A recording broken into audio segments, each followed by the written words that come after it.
여러분 평안하십니까?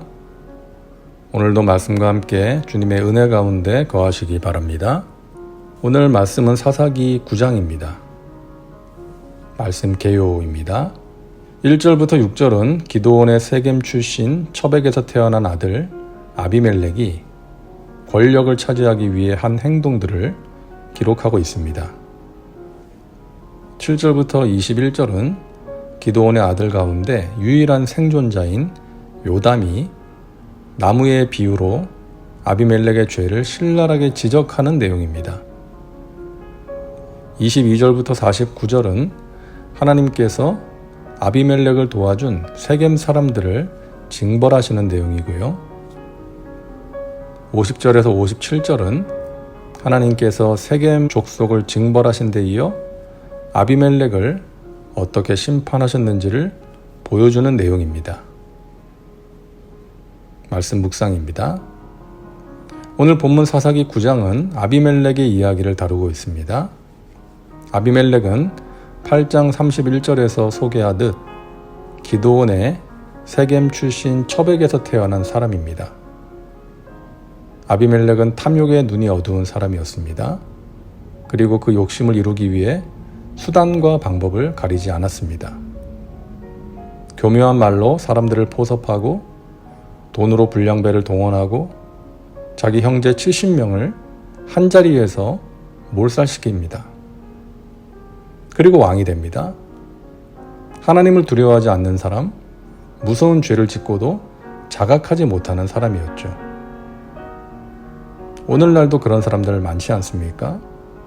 자기 욕심을 위해서 수단과 방법을 가리지 않습니다. 어떻게 해서든 높은 자리에 오르고 많은 돈을 벌고자 합니다. 뭐로 가도 서울만 가면 된다는 식으로 살아가는 것이죠. 말씀드렸죠. 우리 믿는 사람들은 뭐로 가도 서울만 가면 된다는 식의 사고를 배격해야 합니다. 하나님의 뜻대로, 하나님의 방법대로 해야 하는 것이죠. 서울 못 가도 뭐로 가면 안 된다, 이런 생각으로 살아야 됩니다.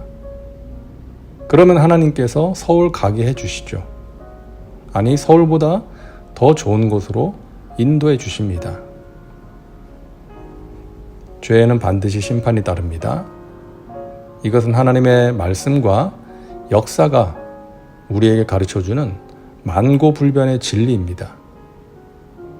사사기 말씀을 통해서도 우리가 확인할 수 있는 사실이죠. 하나님께서는 아비멜렉과 그를 도와 악을 행한 세겜 사람들을 그냥 두지 않으십니다. 22절부터 보실까요? 아비멜렉이 이스라엘을 다스린 지 3년에 하나님이 아비멜렉과 세겜 사람들 사이에 악한 영을 보내심에 세겜 사람들이 아비멜렉을 배반하였으니 이는 여룻바알의 아들 70명에게 저지른 포악한 일을 갚되 그들을 죽여 피 흘린 죄를 그들의 형제 아비멜렉과 아비멜렉의 손을 도와 그의 형제들을 죽이기 위한 세겜 사람들에게로 돌아가게 하심이라. 하나님께서 아비멜렉과 그를 도와준 세겜 사람들을 심판하시는 거예요.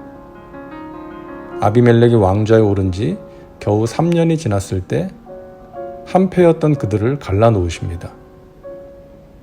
세겜 사람들이 아비멜렉을 배반하고 서로 싸웁니다.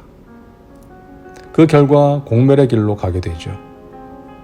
세겜 사람들도 죽고 아비멜렉도 결국 죽습니다. 여인이 던진 맷돌을 머리에 맞고 그 수치를 가리기 위해 자기 무기를 든 청년에게 칼로 자기를 죽이라고 합니다. 성경은 이렇게 마무리합니다. 아비멜렉이 그의 형제 70명을 죽여 자기 아버지에게 행한 악행을 하나님이 이같이 갚으셨고 또 세겜 사람들의 모든 악행을 하나님이 그들의 머리에 갚으셨으니 여룻바알의 아들 요담의 저주가 그들에게 응하니라. 하나님이 친히 그들의 악행, 죄악을 갚으셨다는 것입니다. 심판하셨다는 것이죠. 여러분, 인간이 자기의 탐욕을 위해서 추구한 동맹은 결국 이렇게 됩니다. 하나님이 세우시지 않은 사람, 스스로 높아진 사람은 결국 이렇게 됩니다. 하나님을 두려워하지 않고 악한 죄를 지은 사람은 결국 이렇게 되는 것입니다. 하나님은 반드시 죄를 심판하십니다. 죄의 삭은 사망이라고 말씀하시죠. 죄에는 반드시 그에 따르는 결과가 있다는 것입니다. 오늘도 말씀과 함께하는 우리 믿음의 식구들 가운데 아비멜렉같이 악행을 행하는 사람은 없을 겁니다. 하지만 하나님 앞에서 큰 죄, 작은 죄가 없고 모든 죄가 용서받아야 할 죄라는 사실을 우리는 기억하고 하나님을 두려워하고 죄를 두려워해야 되겠습니다. 죄를 죄로 여기지 못하는 세상입니다. 오히려 죄를 자랑하는 세상입니다. 이런 세상에서 다 그러는데 이 세상이 그런 세상인데 할 수 없잖아.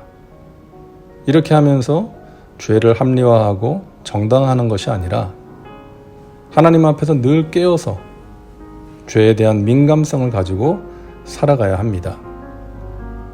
그리고 깨닫고 돌이켜야 합니다. 회개에 합당한 열매를 맺어야 합니다. 그래야 자유함을 얻습니다. 그래야 나중에 하나님 앞에 설 때 큰일 당하지 않을 수 있습니다. 그래야 이 땅에서 하나님이 주시는 은혜와 평강과 신령한 복을 누릴 수가 있습니다. 다음은 말씀 적용입니다. 오늘 말씀을 통해 당신에게 주시는 메시지는 무엇입니까? 당신이 두려워하는 존재는 무엇인지, 누구인지 생각해 보시기 바랍니다. 이제 기도합니다. 사랑과 은혜가 풍성하신 하나님, 오늘도 말씀과 함께 살게 하시니 감사합니다. 아비멜렉을 보며 인간의 탐욕을 봅니다. 그리고 죄에 따르는 하나님의 심판을 봅니다. 우리가 가난과 질병 그리고 문제만을 두려워하는 것이 아니라 하나님을 두려워하고 죄를 두려워하며 살게 하여 주옵소서.